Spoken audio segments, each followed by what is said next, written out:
거의 뭐 화성처럼 되는 거죠. 한 40년 동안 10% 정도 녹지 면적이 새로 생긴 거예요. 모든 학자들이 똑같이 얘기하거든요. 내가 경험해보지 못했던 세상에 대해서 이끼가 자라기 시작했다는 거는 우유는 당장 이제 못 키우게 되는 거예요. 기후변화 시대에 주도권이 누구한테 갈 것이냐. 지금 한국에서 우려해야 될 거는 안녕하세요. 서울대학교에서 기후변화를 연구하고 학생들한테 기후변화 가르치고 있는 환경대학원 교수 정수정입니다. 말씀하셨듯이 한국에서도 올해 너무 더웠고 지금 뭐 겨울에도 엄청 초겨울에 눈이 많이 와서 걱정을 많이 했는데 똑같아요. 전 세계가 다 똑같은 상황을 겪었고 예를 들면 여름에도 똑같이 유럽에서 40도 이상의 폭염이 연일 지속되고 또 뭐 그리스 그런 지역에서는 산불이 너무 세게 나서 사망자가 발생하고 사실은 거기 여름 휴양지라서 산불 나서 누가 죽는다는 거는 상상도 못하는 그런 지역이거든요. 그리고 브라질의 아마존에서는 홍수가 나서 뭐 도시가 하나 잠겨버리고 베트남은 호수가 말라서 물고기가 다 죽고 이런 일들이 뭐 전 세계 여기저기서 계속 터졌죠. 그리고 늘 산불이 나는 미국의 서부 캘리포니아 같은 데도 산불의 강도가 너무 세서 그냥 손 놓고 기다리기만 했고 캐나다도 마찬가지고 불이 너무 세게 나서 뭐 그 소방관들이 끌 수 있는 상황이 아닌 거죠. 근데 전 세계가 다 그랬어요. 한국에서도 뭐 여름에 집중호우가 너무 세게 와서 침수 피해가 컸고 뭐 얼마 전이죠. 11월에 한 번도 경험하지 못한 그런 눈이 내렸잖아요. 서울에 40cm 가까이 눈이 내렸고 이런 것들이 정말 전 세계적으로 여기저기서 다 나타나고 있죠. 저 이도라는 거는 전 세계가 기후변화 막기 위해서 아까 제가 말씀드렸다시피 이제 온실가스를 많이 배출하면 지구가 뜨거워진다 그랬잖아요. 이제 지구가 전체 평균했을 때 우리가 산업혁명이라고 말하는 1850년의 기온에 비해서 지구 전체 평균 기온이 몇 도 올랐냐를 가지고 우리가 판단을 하는데 전 세계가 산업혁명 이후로 지구 전체 기온의 상승이 2도가 넘어서면 위험하다라고 보고 있었거든요.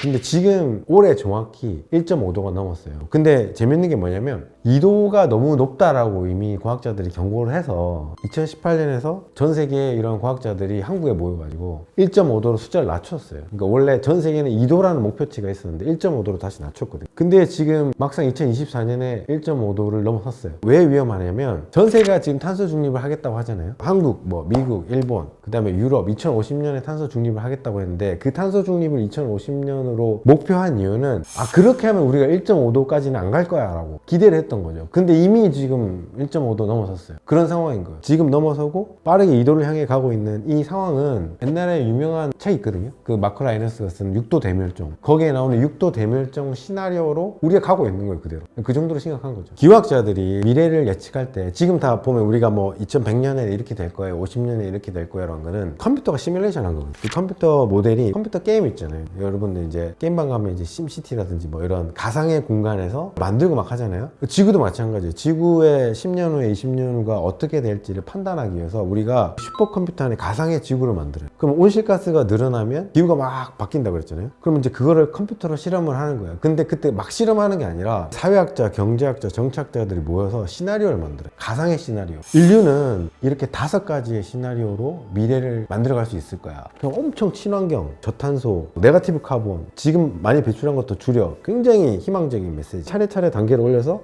진짜 좋은 시나리오부터 가장 나쁜 시나리오까지 5개를 세팅해놓고 미래를 예측해요. 그러면 2100년에 5개의 지구가 나오는 거죠. 5개의 시나리오를 했으니. 근데 말하는 그 6도 대멸종 시나리오는 가장 나쁜 시나리오. 근데 우리가 현재 2024년 현재 배출하는 온실가스의 배출량은 가장 나쁜 시나리오보다 더 많이 배출하고 있어요. 그러면 우리가 가장 나쁜 시나리오를 향해 가는 것보다 어쩌면 더 빨리 가는 거예요. 그러니까 지금 1.5도의 시간보다 우리가 예측했던 2050년보다 당연히 빨리 오는 거죠. 저 같은 과학자들이 계속 경고를 한 거예요. 사실은 지구 종말 시기라는 것보다 더 빨리 경고를 했죠. 그런 시기를 안 썼을 뿐이지. 그냥 이미 우리는 그런 시나리오를 가고 있다. 굉장히 안 좋은 거죠. 거의 뭐 화성처럼 되는 거죠. 근데 막 지구가 끝장나지는 않아요. 지구라는 행성이 우리가 그런 생상하던 행성이 아니라 이상한 행성이 돼 있는 거예요. 이상하다는 거는 내가 경험해보지 못했던 세상이 돼 있어요. 즉 서울은 어쩌면 두바이처럼 돼 있을 수 있고 알라스카는 서울처럼 돼 있을 수 있고 적도 지역은 매일같이 비가 내리고 오히려 극지에서는 꽃이 피고 있고 근데 이게 어떻게 보면 우리가 그냥 거주 공간이 달라지는 거야 라고 생각할 수 있지만 그렇게 되면 우리가 살고 있는 중위도에서 인류가 전부 다 북으로 올라가요. 우리가 살 수 있는 정주 공간이 그만큼 줄어드는 거예요. 그러면 2100년 후에는 어떻게 될 것인가? 점점 쪼그라들겠죠.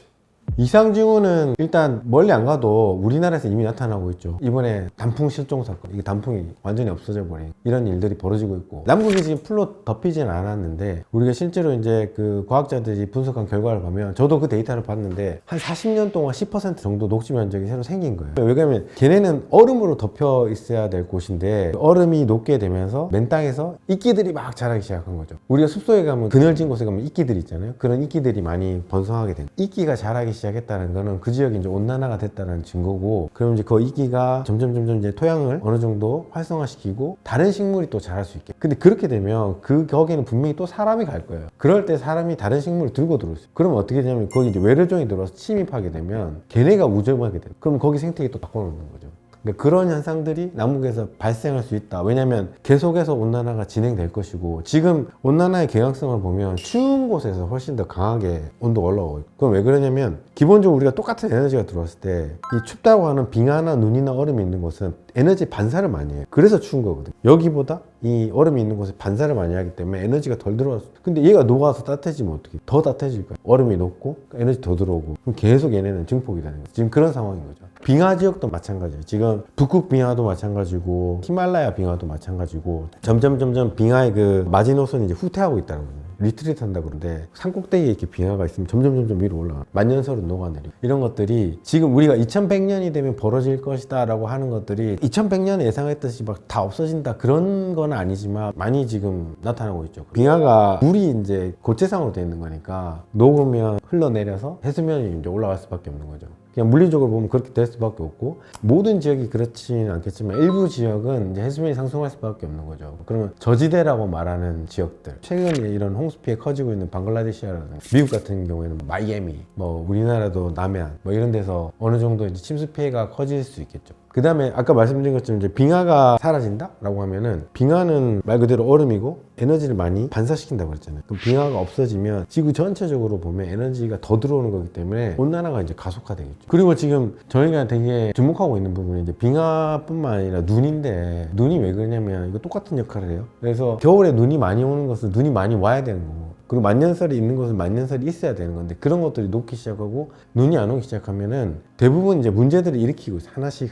그게 뭐냐면, 예를 들어서 보통 빙하가 있는 지역은 빙하가 녹아서 아래쪽에 있는 사람들은 그거를 이제 자기네들의 수자원으로 쓰고 있어요. 이 사람들은 하늘에서 비를 기다리는 게 아니라 이 빙하가 계절의 변동을 통해서 자연스럽게 녹아서 물이 흘러내리고, 이걸 이제 수십 년, 수백 년 동안 이용해 왔는데, 그럼 빙하가 사라져. 그럼 이 사람들은 식수원이 사라지는 거예요. 그때 와서 뭐 지하수를 퍼내고 이거는 안 된다는 거죠. 왜냐면 그 사람들은 그렇게 안 살아왔기 때문에.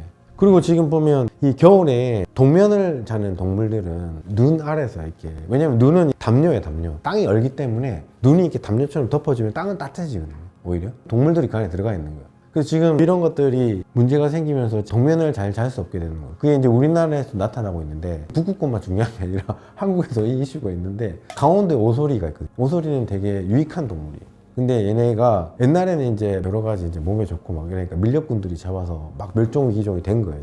근데 이제 얘네들을 보호하기 시작하니까 지금 얘네들이 눈이 없어가지고 잠을 제대로 못 자니까 이제 생명력이 떨어지고 지금 그런 상황으로 가고 있는 거예요. 그러니까 이제 빙하나 눈이나 이게 단순히 없어져서 물이 많아진다라는 그런 것보다 훨씬 더 파급 연쇄 효과가 커질 수 있다. 해수면 상승이 그렇게 막 몇 미터 단위로 되진 않거든요. 그래서 해수면 상승에 영향을 받는 지역은 어떤 지역이냐면, 저수간만의 차이가 센데 이런 데서는 크게 영향이 이제 밀물이 들어올 때 세게 들어온다든지. 그래서 지금 마이애미가 이미 그러고 있거든요. 거기 가면 이제 마이애미 가면 되게 재밌는 게 써니데이 플루딩이라고, 걔네 지금 해수면이 올라와가지고 낮인데 보면 이렇게 도로가 잠겨 있어요. 하수가 역류를 해가지고 물이 들어오니까. 근데 기본적으로 해수면이 조금 올라와 있으니까 밀물 때 이게 더 세게 들어온 것처럼 보이거든요. 그러니까 이런 지역에 문제가 생기는 건데, 이걸로 인해서 막 극단적인 그런 건 없을 것 같아요. 모든 학자들 똑같이 얘기하거든요. 그해 여름이 제일 시원하다고 그러잖아요. 추세가 그렇기 때문에 우리가 지금 계속 기후위기를 경고하고 온실가스 배출에 대한 위험성을 얘기를 하고 있는데 한 번도 배출량을 줄인 적이 없어요. 놀라운 거죠. 그러면 당연히 뜨거워지는 거는, 지금까지 우리가 이 관계식이 다 작동을 했단 말이에요. 근데 내년에 작동 안 한다? 그거는 아마 있을 수 없는 일이라서 당연히 더워질 거예요. 겨울은 따뜻해지는데 지금도 이제 지금 상대적으로 따뜻해지고 있거든요. 근데 11월 11월에 보셨듯이 갑자기 엄청나게 폭설이 내린다든지 이런 일은 또 터질 거예요. 그리고 평균적으로 겨울이 따뜻해지는 건 당연한 건데 문제는 갑자기 한파가 너무 세게 온다는 거거든요. 그러면 차라리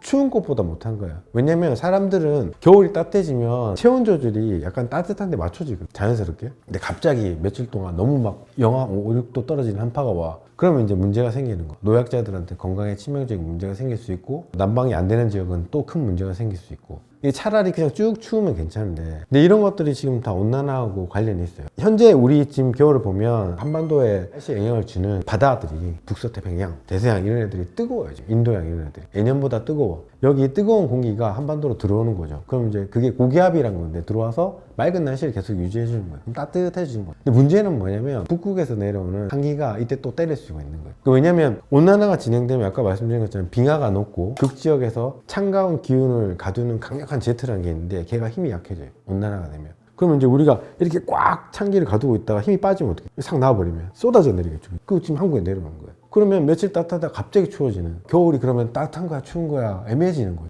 평균적으로는 따뜻해지지만 이런 추운 이벤트들이 계속해서 올 것이다. 근데 원인은 똑같아. 다 온난화야. 이런 거죠. 변동성이 커진다고 그래요. 변동성이. 이게 사실 그렇게 막 많이 변하는 게 아니라서 지질학적으로는 변하는 게 맞는데 큰 기후변화 이슈라고 보긴 좀 어려워요. 왜 그러냐면 너무 미미한 변화라서. 근데 어쨌든 이것도 맞긴 하죠. 왜냐면 이제 빙하가 보통 이제 극지역에 얼어 있는 상태에서 이제 얘네가 녹으면 바다로 물이 흘러 들어가서 전체적으로 부피가 커지는 거예요. 그럼 이제 질량 밸런스가 틀어져서 지구와 회전을 할 때 속도가 바뀐다는 건데 이런 거죠. 그러니까 예를 들어 우리가 아이스 스케이트를 타는 선수들이 김연아 이런 사람들이 막 회전할 때 팔 벌리고 하면 되게 오래 걸리잖아요. 팔 좁히면 되게 빠르게 돌잖아요. 똑같은 거예요. 이렇게 있던 게 흘러내려서 부피가 변한 거예요. 그러면 이제 우리가 팔 벌린 것처럼 되니까 느려지는 거죠. 근데 이게 빙하가 전부 다 녹고 1m 상승한다고 해서 그렇게 많이 변하지는 않을 거예요. 빙하가 녹아서 해수면이 1m 상승하면 1m초 정도 시간이 느려진다라고 얘기를 하고 있네요.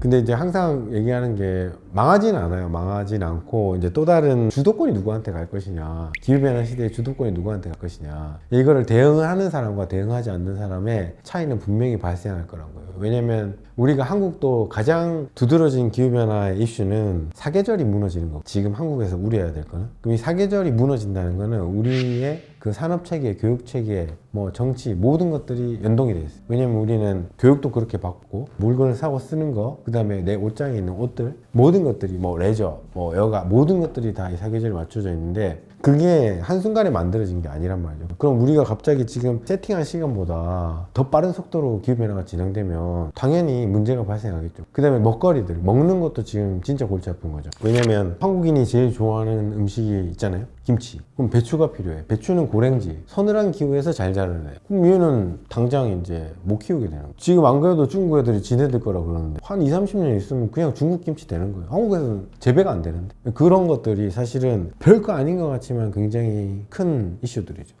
그러니까 국가적 차원에서는 어쨌든 그 지금 보면 국가라는 집단은 어쨌든 제도를 만들긴 해요. 그래서 우리도 지금 탄소중립 녹색성장 기본법이라는 게 있고 부처들이 보면 다 만들어놨어. 근데 정확한 예산이 들어가서 정확히 실천될 것이냐는 이제 앞으로 주목해야 될 부분이고, 사람들이 자꾸 감시를 해야 되는 거죠. 너네 정부에서 이런 거 발표했는데 지키고 있는 거야? 이런 것들. 그리고 저는 사실은 정부보다는 조금 민간이 더 빠르게 움직여야 된다고 개인적으로 생각하거든요. 왜 그러냐면 지금까지 기후변화 문제가 해결이 안 된 이유는 존재하고 있어요. 분명한 이유가 있는데 그게 왜 그러냐면 사람들이 이걸 다 공공재이기 때문에 국가가 다 해결할 거라고 생각해요. 기후변화 문제를 국가가 해결해야지 왜 내가 할 수 있는 게 없다. 근데 그게 아니란 거죠. 왜 그러냐면 온실가스를 많이 배출하는 거는 아까 말했던 우리가 에너지 많이 쓰고, 그 다음에 에너지를 누가 많이 쓰느냐, 사실은 이런 뭐 네온사인 제가 아까 얘기는 하긴 했지만 더 중요한 건 산업이에요. 산업이 에너지를 많이 쓰고 산업이 싼 석탄을 많이 쓰고, 그럼 원가를 낮추기 때문에 수익성을 올릴 수 있는 거죠. 그러면 이 사람들부터 바뀌어야 되는 거예요. 지금 기본적으로. 그럼 기업의 마인드가 바뀌어야 돼요. 그럼 이 사람들은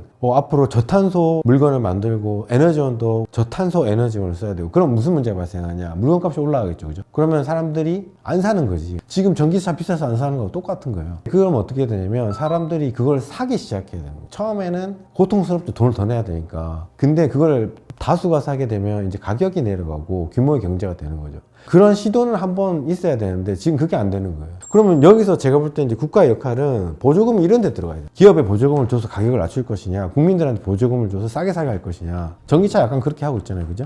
그런 것들이 활성화되면 전기차가 아니라 대부분의 그 탄소를 많이 배출하는 집단에 그런 식으로 작동을 하게 되면 배출량을 줄 수밖에 없어. 근데 여기서 그럼 제가 말했던 것 중에 개인의 역할이 있단 말이죠. 말씀드렸잖아요. 그죠? 기업도 개인이고 이걸 소비하는 소비자도 굉장히 개인이고 사실은 우리가 사람들이 뭐 기후변화 대응하면 뭐 분리수거, 대중교통 이런 거 하는데 그런 거는 그냥 우리가 숨 쉬는 거하고 똑같은 거야. 별 큰 변화를 만들 수는 없어. 근데 변화를 만들고 싶으면 소비부터 바꿔야 돼. 뭐 의외라고 보면 가스레인지죠, 가스레인지. 그러니까 가스레인지가 지금 문제가 뭐냐면 뉴욕 같은 데 가스레인지 지금 퇴출시키고 있거든요. 다 인덕션을 바꾸라고 했어요. 대형 사업장이 아닌 곳에는 걔네는 다 이제 가정집 같은 데는 다 인덕션을 바꿔야 되는데 그게 왜 그러냐면 기후변화를 유발하는 두 가지 중요한 물질이 있는데 우리가 이산화탄소하고 메탄이거든요. 제일 중요한 게 이산화탄소, 그 다음 메탄이에요. 그러니까 둘 다 탄탄이라서 탄소라고 얘기하는 건데 메탄하고 이산화탄소 차이점은 뭐냐면 이산화탄소는 훨씬 양이 많아요. 메탄은 양이 적고 근데 메탄은 온실 효과가 훨씬 더 강해요. 그리고 얘네는 라이프 타임 짧아. 이산화탄소는 한 번 나면 200년 나는데 메탄은 한 15년 살고 힘은 얘가 한 80배는 센 거예요. 그러면 힘은 세고 오래 못 사니까 얘부터 잡으면 온실 효과를 빨리 줄 수 있게. 근데 얘가 뭐냐? 메탄이 뭐냐? 우리 다 지금 가스 쓰죠. 집에 도시가스. 그게 메탄이에요. 그 천연가스라고 하는 CNG, LNG, 버스에 들어가는 거, 우리 가정집에 난방에 쓰는 거, 그 다음에 우리 그 라면 끓여 먹는 가스레인지에 쓰는 거 다 메탄이에요. 근데 메탄을 잘 관리하면 되는데 문제가 뭐냐면 얘가 가스다 보니까 기체잖아요. 그죠? 여러분 이제 보면 아파트는 잘 안 보이지만 주택 가면, 주택단지 가면 다 가스파이프 보이죠? 그 셀까요? 안 셀까요? 셀 수밖에 없어요. 그게 막 새서 사람이 막 쓰러지고 이 정도가 아니라서 그렇지 셀 수밖에 없어. 그게 이제 많이 샌단 말이에요. 가정집에서도 조금씩 세요. 근데 실제 공단, 발전소 이런 데는 가정집에 쓰는 그런 양이 아니라 가정집에서 이만큼 쓴다면 걔는 이만큼 쓰는 한 번에 그 많은 가스를 공급할 때 셀 수밖에 없겠죠. 그러면 이게 우리가 쓰지도 않았는데 계속 공기 중으로 나가는 거예요. 그래서 이제 그 가스레인지를 쓰는 것에 대해서 이제 문제제기가 일어난 거죠. 지금 그런 것들은 해결이 가능해요. 왜냐면 아까 말씀드린 것처럼 이런 것들을 잘 탐지해서 우리가 어디서 새는지 잘 감지한 다음에 식별해서 파이프만 잘 조아주면 안 새는 거죠. 굉장히 간단한 기후변화 대응 기술이라고 하는데 그런 것조차 지금 인식이 안 되고 있는 거죠. 그래서 무조건 메탄하면 막 소가 문제야 고기 그만 먹어야 돼. 근데 그거보다 큰 문제가 지금 가스레인지란 거죠.